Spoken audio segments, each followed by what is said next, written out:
Well, running on a boost to your bank account, maybe. Democrats who are thinking about running for president in 2020 are increasingly now pitching free money to Americans with no exact plan on how to pay for it. Here now is Hadley Heath Manning, the Independent Women's Foreign Policy Director, to talk a little bit more about this. And Hadley, we're talking specifically, for the most part, about Democrats who are in the Senate, like a Cory Booker, for example, or Kamala Harris, who have some plans in the form of bills. But you wonder about this as an actual strategy. Hey, we'll give it away. And, it obviously sounds good, and they never really get to the way they're going to pay for it. I wonder how it plays politically.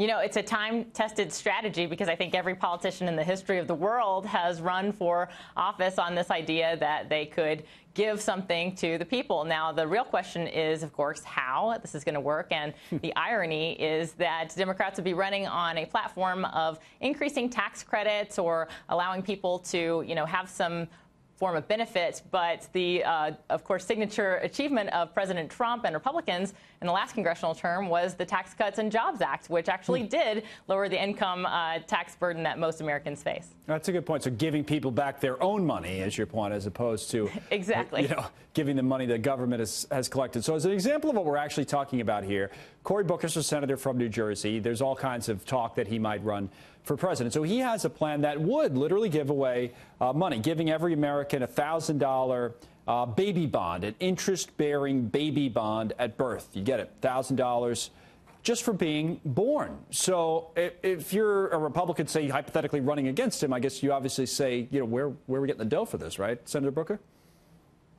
Yeah, that's exactly right. And, I think people, how they feel about this will largely depend on how they feel about the importance of fiscal responsibility. Do we have to pay for the expenditures that the government sends out? And how are we going to pay for those expenditures? We should be looking at reforming the federal budget so that we don't increase our national debt. That's something that, many fiscally conservative folks would argue for. And, of course, this plan would go in the opposite direction. So I think that's a fair question to ask. And in terms of, these different policy solutions, some other Democrats are proposing, for example, to increase the earned income tax credit, which I think is an idea worth talking about, and rewarding people who work hard, making hard work pay. That's something I think both parties should be interested in doing. But if you're looking at a way to combat poverty, for example, one problem is that people who are truly in poverty, largely their issue isn't that they're paying too much in taxes or that they're not earning high enough wages. It's that they don't have a wage. They may be jobless, or they may have some other social problem like drug addiction. We've got to address those issues as well. So as a political issue, you can look at the policy behind any of these. I think Senator Sherrod Brown of Ohio is one of those supporting the earned income tax credit proposal that you talked about. He may very well run for president. But is the party, the Democratic Party, as you read it now, and I know they're going to have who knows how many candidates on the stage when they start this off, but on economic issues, you sense them moving maybe too far to the left and something that could come back and backfire on them politically. What's the right candidate, do you think, from their point of view, who should be running against President Trump next time around?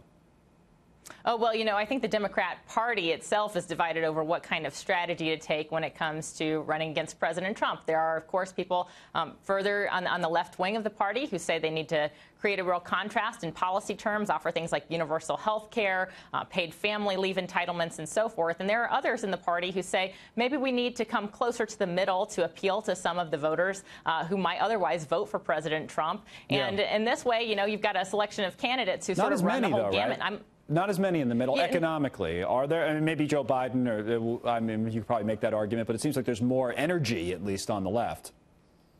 That's right. And I think there always is more energy on the right wing or the left wing. It's harder to get excited about the more moderate candidates. But I'm looking forward to the primary season for this very reason. I think when we do see a slate of candidates on the stage, I hope they'll be talking about policy ideas so that we can see exactly where each of the candidates lies in terms of where they might take the country and what kind of solutions they have, so that we can really vet those ideas rather than simply having an identity politics or a personality contest between President Trump and whoever he faces. We all remember from the last time around 2016. The Republicans had a nice calm set of debates in the season amongst everybody. I'm sure the Democrats will do the same.